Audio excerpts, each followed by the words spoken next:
Sur les eaux paisibles d'un canal de Londres, une péniche s'immobilise à l'entrée d'une écluse.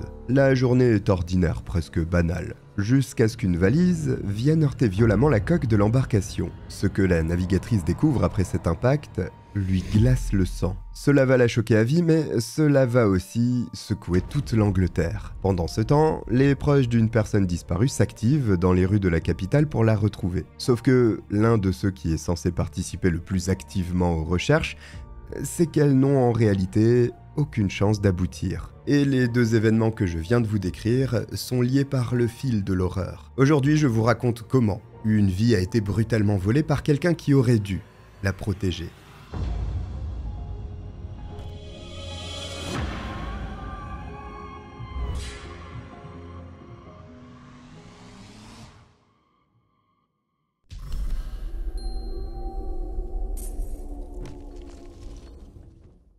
Bonjour à tous, je suis le Cogiteur, bienvenue pour cette nouvelle enquête criminelle. Bon, juste avant, si vous voulez me soutenir, vous pouvez le faire en vous abonnant et je vous remercie d'avance pour ça. Le canal Régent est une véritable artère historique de Londres, qui offre une perspective unique de la capitale britannique, loin de l'agitation urbaine. Inauguré en 1820, ce canal, long de près de 14 km, relie le Grand Union Canal à la Tamise, traversant des quartiers emblématiques comme Camden Town, Little Venice ou encore King's Cross. Une balade en péniche sur ces eaux paisibles peut donc représenter une alternative idéale aux itinéraires touristiques classiques, surtout lorsque l'on souhaite découvrir la partie nord du centre de Londres. Alors ça, c'est pour les gens qui s'ennuient dans leur vie. Si vous êtes dans le quartier de Camden, vous pouvez normalement retrouver les endroits où le tueur en série Anthony Hardy a sévi, celui que l'on surnommait l'éventreur de Camden. Et si vous ne voyez pas qui est cette charmante personne, j'ai fait une vidéo sur ce philanthrope. Bon, mais sinon, beaucoup de personnes font le choix de naviguer sur le canal Régent chaque année. À l'image de cette femme, dont l'identité n'a pas été révélée,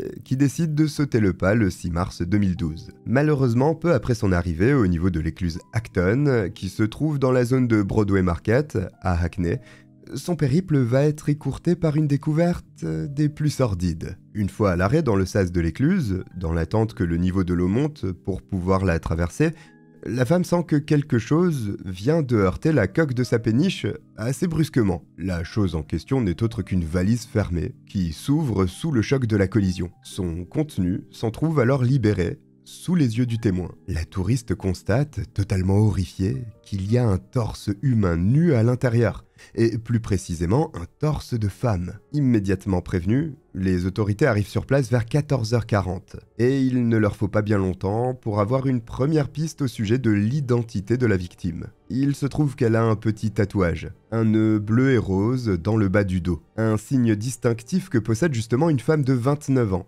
portée disparue quelques jours auparavant. Une dénommée Gemma McCluskey, qui vit avec sa mère Pauline et son frère Tony dans un appartement sur Pelter Road, dans le quartier de Shoreditch, à Londres. Une londonienne qui vient d'une famille modeste et qui s'est donné les moyens de réaliser son rêve d'enfant, devenir actrice. Et dire que mon rêve d'enfant, c'était de devenir astronaute. Vocation bien ratée. Quoi qu'il en soit, Gemma n'est pas une illustre inconnue au Royaume-Uni. En 1997, à 14 ans, elle réussit à décrocher le rôle de Janice dans No Sweat, une comédie pour enfants diffusée sur CBBC. Elle n'a joué que dans 4 épisodes, mais c'est ce qui lui a, en quelque sorte, mis le pied à l'étrier. Quelques années après, les responsables de casting d'EastEnders, l'un des feuilletons les plus populaires du pays, sont passés dans la classe de théâtre de Gemma, à la recherche de nouveaux talents. L'adolescente s'est démarquée, et ses performances lui ont permis d'obtenir un rôle. Résultat, en 2000, elle a commencé à incarner Kerry Skinner, la petite nièce du personnage emblématique d'Ethel Skinner. Gemma a joué dans plus d'une trentaine d'épisodes d'un feuilleton suivi par des millions de personnes au Royaume-Uni à ce moment-là. Alors, à seulement 17 ans, elle a soudainement gagné une certaine notoriété. Cependant, cela n'a pas empêché la jeune femme de garder les pieds sur terre. Quand le personnage de Gemma a quitté EastEnders en 2001, cette dernière a atteint la majorité et a décidé de chercher un poste stable pour pouvoir gagner sa vie. Elle s'est donc lancée sur YouTube. Non, bien sûr que non. Tout en continuant à passer des auditions, Gemma a donc commencé à travailler dans des bars et des clubs situés dans les quartiers branchés de Shoreditch. Mais il n'y a pas que professionnellement parlant qu'elle a su gérer ses affaires. Parce que du haut de son 1m50 m, elle a une personnalité des plus imposantes. Gemma fait partie de ces gens qui ne passent pas inaperçus. Elle est toujours partante pour faire la fête et n'hésite jamais à dire ce qu'elle pense, même si ça ne doit pas plaire. Pour toutes ces raisons, elle a un cercle social assez large. Elle a beaucoup d'amis et elle est très proche de sa famille. Elle est même restée en bon terme avec son ex-petit ami du lycée, Raif. Gemma prend grand soin de ceux qu'elle aime, et plus particulièrement de sa mère, Pauline, qui séjourne actuellement à l'hôpital. Elle a malheureusement contracté le SARM, une infection parfois appelée superbactérie, en raison de sa résistance aux antibiotiques, après l'ablation d'une tumeur au cerveau. Tout cela l'a forcément beaucoup éprouvée physiquement, et avant d'être portée disparue, Gemma visitait sa mère chaque jour. Pour faire court, il est difficile d'imaginer que quiconque ait pu la détester au point de la tuer, puis de démembrer sauvagement son corps, pour ensuite en disséminer les morceaux ci et là, comme si elle n'était rien de moins qu'un vulgaire déchet. À l'heure où les plongeurs commencent à inspecter la zone du canal où se trouvait la valise, des techniciens de la police scientifique vont voir les proches de Gemma. Ils ont pour mission de faire des prélèvements ADN sur ses parents et ses frères, afin de pouvoir faire une comparaison avec le profil génétique de la victime. Après leur passage, ces derniers attendent tous le résultat des analyses avec la peur au ventre, en espérant qu'il s'agisse d'une méprise. Et malheureusement, quand ils tombent, ils sont sans appel. Le 9 mars 2012, les autorités sont en mesure de confirmer que le torse retrouvé dans le canal Régent 3 jours plus tôt est bel et bien celui de Gemma McCluskey. L'espoir de la retrouver vivante s'éteint alors définitivement. Et à l'heure où une enquête débute pour retrouver le ou les coupables de ce crime abject, les questions sont à présent plus nombreuses que jamais. Qui a tué Gemma et pourquoi ?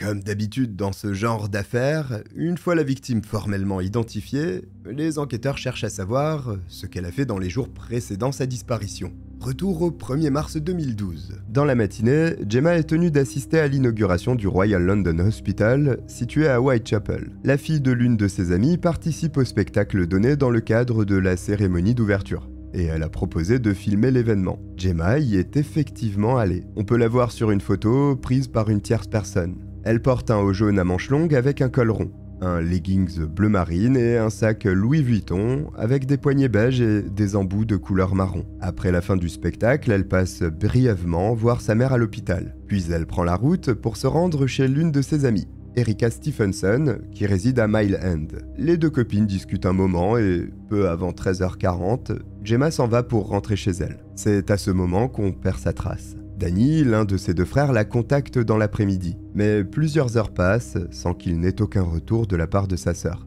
qui est d'ailleurs sur répondeur. L'homme trouve ça très étrange. Par conséquent, il décide de ne pas rester les bras croisés et se rend sur l'un des deux lieux de travail de Gemma, situé sur Kingsland Road. Cependant, il n'en ressort pas plus avancé. Gemma était justement de service ce soir-là, mais à l'heure où elle était supposée prendre son poste, elle ne s'est pas présentée. Le tout sans prévenir personne. Ses collègues ne savent donc pas où elle est, encore moins la raison de son curieux silence. Danny sait que ce genre de comportement ne ressemble pas du tout à sa sœur. Appel, SMS ou message envoyé sur les réseaux sociaux, c'est la même chose sur toutes les plateformes. Et pour tout le monde, personne ne parvient à joindre Gemma, qui a totalement disparu des radars. Tous ceux qui la connaissent bien le savent. Ce qui se passe n'est définitivement pas normal.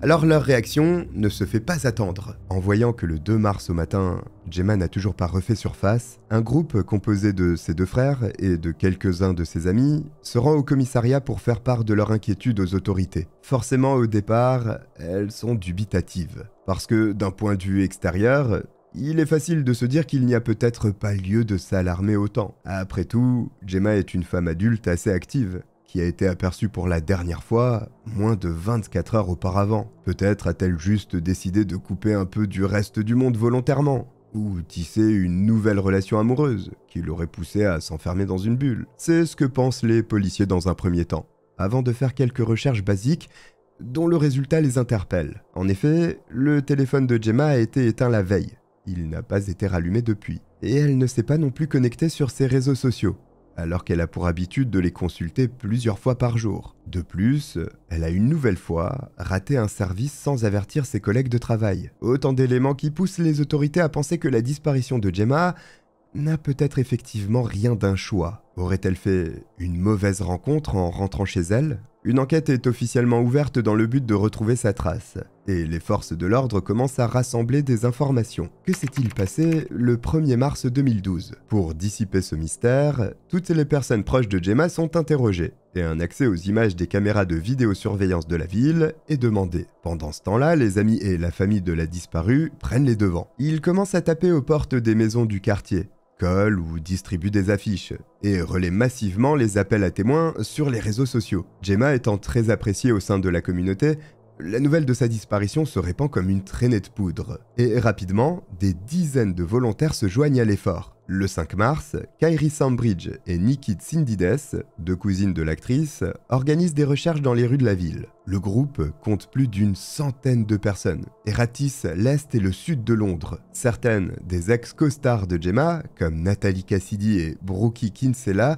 n'hésitent pas à utiliser de leur notoriété, afin qu'un maximum de personnes soient informées de la situation. Malheureusement, ces nombreuses initiatives ne donnent aucun résultat. Après 3 jours complets sans nouvelles de Gemma, tous ses proches craignent le pire. Les enquêteurs, eux, privilégient la piste d'un enlèvement, peut-être lié à ses apparitions télévisées passées. Il n'est pas impossible que cela ait poussé un groupe de voyous à penser que sa famille serait probablement en mesure de leur verser une belle somme pour pouvoir la revoir. Une hypothèse qui devient bien plus que ça lorsqu'un rebondissement inattendu vient bousculer le cours des investigations. Le 6 mars, Tony contacte les enquêteurs en panique pour leur dire qu'il vient de recevoir une demande de rançon. Il affirme qu'un homme au ton menaçant l'a appelé 3 fois, en numéro caché. Au cours du premier appel, le ravisseur supposé lui a dit qu'il détenait sa sœur, qu'il l'avait agressée sexuellement et qu'il ne comptait pas la libérer, à moins qu'on ne lui apporte la somme de 2 millions de livres sterling à la gare internationale de Benfleet.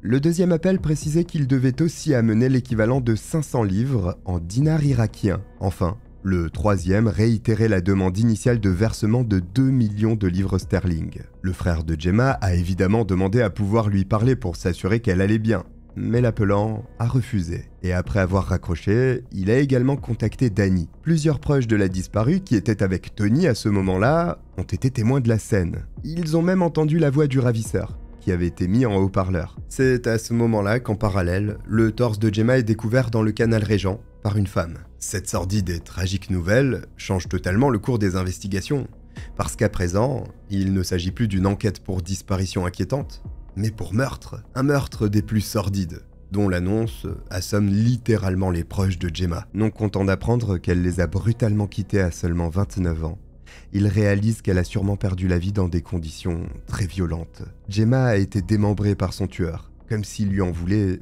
personnellement. S'agit-il du ravisseur qui a téléphoné à Tony et Danny un peu plus tôt? Si oui, pourquoi a-t-il éliminé la victime, avant même de s'être laissé une chance de percevoir la rançon demandée? Ça n'a pas de sens. Après la découverte du torse de Gemma, les plongeurs de la police métropolitaine font équipe avec les salariés qui s'occupent de l'entretien du canal Régent. Ensemble, ils commencent des recherches qui visent à déterminer si quelque chose d'autre a été jeté dans la zone, que ce soit l'arme du crime ou les parties manquantes du corps de la victime. Les enquêteurs, eux, se concentrent sur la meilleure piste qu'ils ont, à savoir celle de l'homme qui prétend avoir enlevé Gemma. Il avait pris soin de masquer son numéro, mais ça n'arrête pas les autorités, qui parviennent à le localiser. L'appelant est un jeune homme de 19 ans, un dénommé Sam Dunn, résident dans le comté de Kent. Il est arrêté le 8 mars.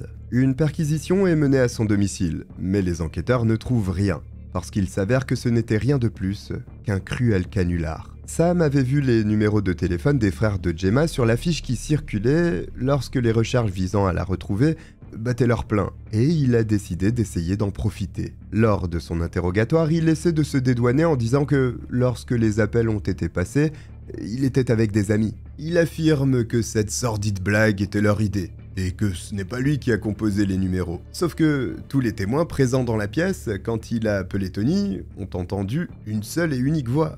La sienne. Il nie les accusations mais plaide finalement coupable et se voit condamné à 6 mois de prison ferme. Bien fait. Une piste de moins pour les enquêteurs, alors qu'au bout d'une semaine de recherche, les jambes et les bras de Gemma sont retrouvés. Ils ont tous été placés dans des sacs différents, qui se trouvaient ci et là, en aval de l'endroit où avait été repêché son torse. La tête de Gemma reste quant à elle malheureusement introuvable. Un traumatisme de plus pour sa famille, qui attend désespérément que son corps soit entièrement reconstitué pour pouvoir l'enterrer. Afin de faire la lumière sur les circonstances de ce démembrement, une équipe d'anthropologie médico-légale est appelée en renfort par les enquêteurs. Selon leurs observations, le meurtrier s'est attaqué en premier lieu à la jambe droite de Gemma, alors qu'elle était allongée sur le dos, probablement avec un couteau de cuisine. La lame a laissé pas moins de 56 marques de passage sur le haut de son fémur, ce qui veut dire que c'est en persistant que le tueur a réalisé qu'il ne parviendrait pas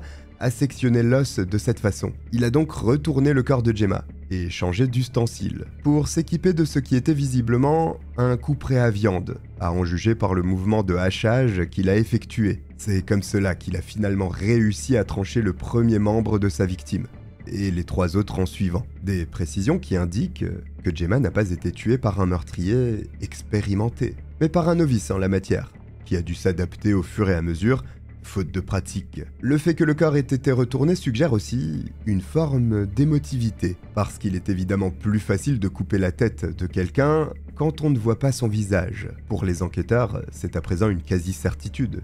Gemma a été tuée par une personne qui la connaissait. Il commence alors à creuser dans son passé relationnel et passe en revue toutes ses attaches pour découvrir qui, parmi ses proches, avait une raison de vouloir se débarrasser d'elle. La réponse va leur être révélée assez rapidement, parce qu'il se trouve que l'individu était en réalité juste sous leurs yeux.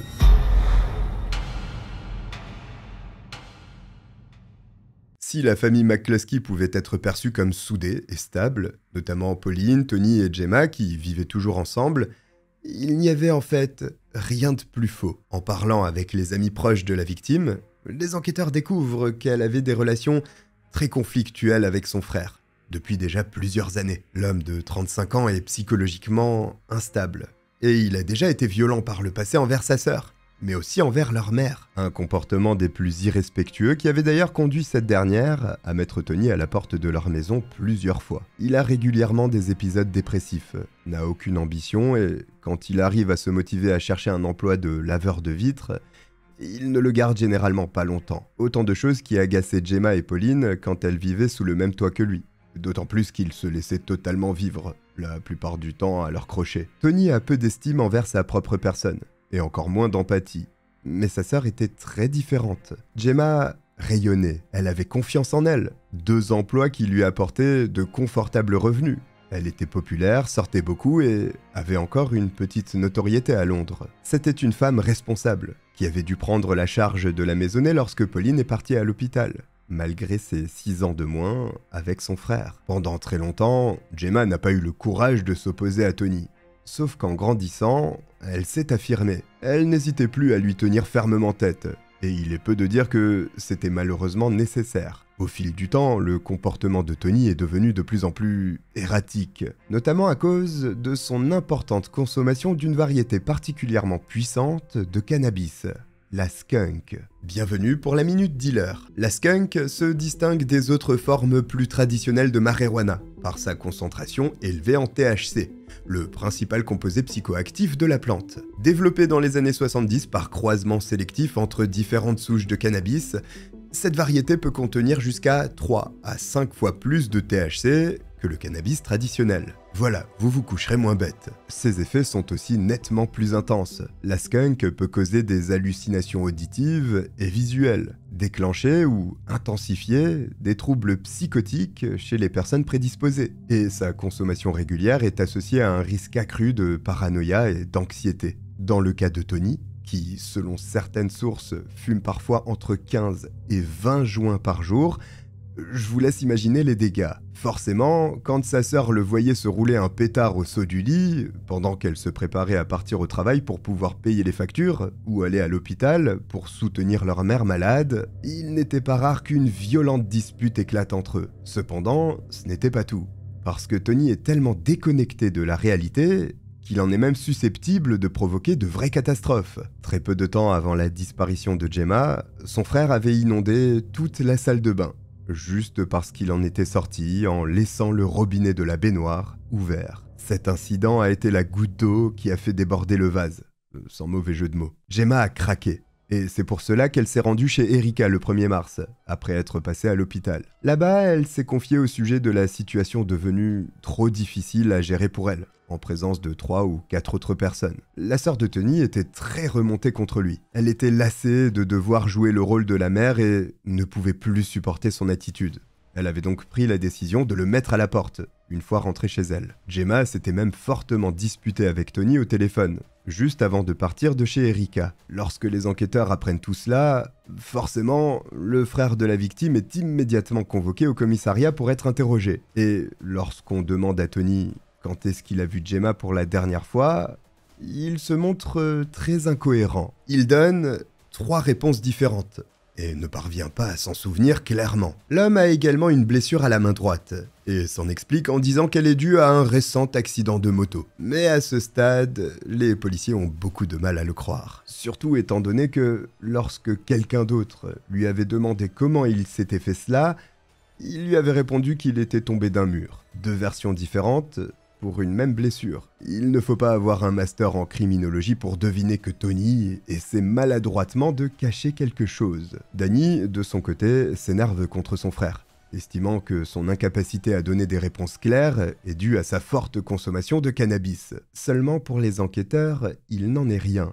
Et dès le 7 mars, Tony est formellement considéré comme suspect et placé en détention. Son arrestation a donc en réalité eu lieu un jour avant celle de Sam Dunn, l'auteur du canular téléphonique, qui a très vite été éliminé de l'équation. Une fois tous les regards braqués sur Tony et uniquement sur lui, les autorités perquisitionnent la maison familiale. Le moins que l'on puisse dire, c'est qu'elles ne vont pas se déplacer pour rien.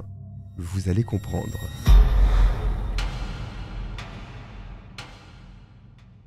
Quand une équipe de la police scientifique débarque dans le logement autrefois habité par Tony, Gemma et leur mère, elle ne tarde pas à faire des découvertes accablantes. Il y a du sang sur le manche de l'un des couteaux de cuisine rangés dans un bloc, et des analyses révéleront plus tard qu'il s'agit de celui de Gemma. Il y a également un microscopique bout de tissu corporel interne appartenant à la victime sur la lame de ce même couteau, qui est, à n'en pas douter, l'une des 2 armes du crime. La baignoire ne comporte a priori aucune trace de sang.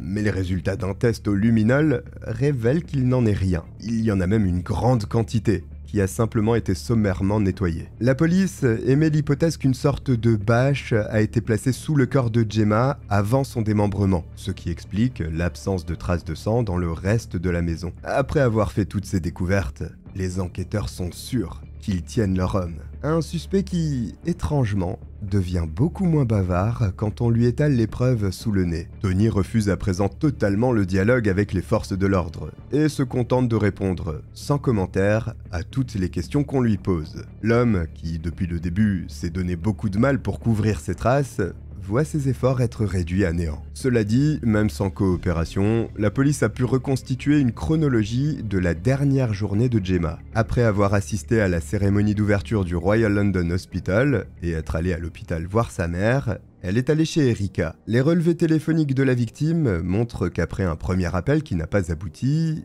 Tony et Gemma ont eu une conversation téléphonique à 13h17.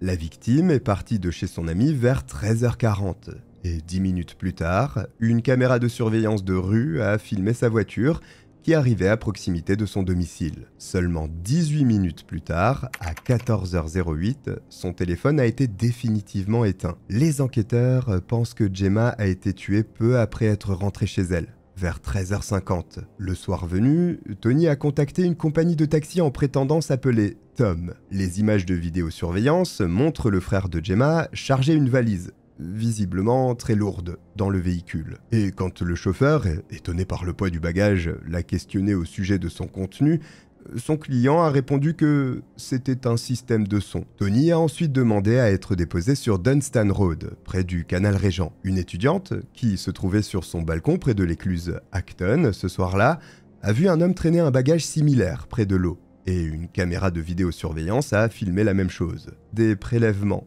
effectué dans le coffre du taxi qui a transporté Tony et son prétendu système de son, révèle la présence des traces du sang de Gemma. Après ça, le meurtrier est rentré chez lui à pied, capuche sur la tête en essayant d'éviter les caméras, puis il a tout fait pour détourner les gens de sa piste. Ses relevés téléphoniques montrent que le lendemain de la soi-disant disparition de sa sœur, il a envoyé un message à sa petite amie pour s'excuser de ne pas lui avoir parlé la veille au soir. En gentleman, il ne lui a pas donné la raison pour laquelle il était monopolisé. Vers 10h30, il a rendu visite à sa mère à l'hôpital, comme si de rien n'était. Puis il a envoyé un message à Gemma qui disait « Je t'aime XX ». X étant la façon de dire bisous pour les Britanniques. Une chose qu'il n'avait, comme par hasard, jamais faite auparavant, probablement destinée à brouiller les pistes. Durant les jours suivants, il a ensuite participé aux recherches et joué les frères éplorés auprès de sa famille et des amis de sa sœur, en espérant au fond de lui que personne ne retrouve les morceaux de son corps, évidemment. Le canular téléphonique monté par Sam a d'ailleurs dû donner des ailes à Tony, parce qu'il s'est peut-être imaginé pendant un temps qu'un autre allait porter le chapeau à sa place. Mais le 10 mars 2012, l'homme de 35 ans est formellement inculpé du meurtre de Gemma. Après ça, un enquêteur rend visite à Danny et Anthony, le frère et le père de Tony, pour leur montrer les images de vidéosurveillance. Et ils sont catégoriques, c'est bien lui qui apparaît dessus. Le dimanche 9 septembre 2012, soit 6 mois après la découverte du reste de son corps, la tête de Gemma est finalement retrouvée par quelqu'un qui nettoyait le canal Régent. Les lacérations présentes sur son crâne indiquent qu'un objet contondant très lourd a été utilisé pour frapper sa tête au moins 2 fois, et qu'elle est probablement morte d'une hémorragie cérébrale. Les experts pensent que Tony a mis 2 ou 3 heures à démembrer entièrement Gemma. Et ce n'est pas surprenant puisque, d'une part, il n'avait aucune connaissance anatomique, et d'autre part, c'était sûrement la purée de poids dans son cerveau avec tous les joints qu'il fume. Le procès du tueur fratricide s'ouvre le 14 janvier 2013, à la cour Old Bailey de Londres. Tony nie le meurtre, mais admet l'homicide involontaire. Il affirme que quand Gemma est rentrée le 1er mars 2012, elle était très agressive et a exigé qu'il quitte l'appartement en séance tenante, suite à l'incident de la salle de bain inondée. Tony précise qu'il est monté à l'étage et que lorsqu'il s'est retourné, sa sœur se tenait là, avec un couteau à la main. Et bah c'est tout. Après cela, il dit n'avoir aucun souvenir. Bon, vu tous les joints qu'il a fumés, les trous de mémoire auraient peut-être pu être admissibles. En revanche, le simple fait qu'il ait joué la comédie dans les jours suivants prouve qu'il se rappelle très bien de ce qu'il a fait. Cette version est totalement incohérente, mais Tony s'y accroche pourtant jusqu'au bout, refusant même de dire la vérité à sa propre famille. Lorsque les détails horribles de ce qui est arrivé à Gemma sont révélés, son père doit quitter la salle d'audience, incapable d'en entendre davantage. L'avocat de Tony, qui ne recule visiblement devant rien, ose affirmer que la victime avait pris de la cocaïne ce jour-là. Une déclaration à laquelle personne ne croit. Son amie Erika affirme qu'elle ne consommait aucune drogue et qu'elle ne fumait même pas de cigarettes. Par conséquent, le 30 janvier 2013, Tony McCluskey est reconnu coupable de meurtre avec préméditation sur Gemma et condamné à la prison à vie avec une peine de sûreté de 20 ans. Anthony explique qu'il a renié son fils, après avoir constaté que chaque lettre qu'il envoyait depuis la prison était identique à la précédente. Tony n'a jamais exprimé le moindre remords. Il ne mentionnait même pas Gemma. Anthony a essayé de rester présent pour lui, malgré l'horreur de son crime.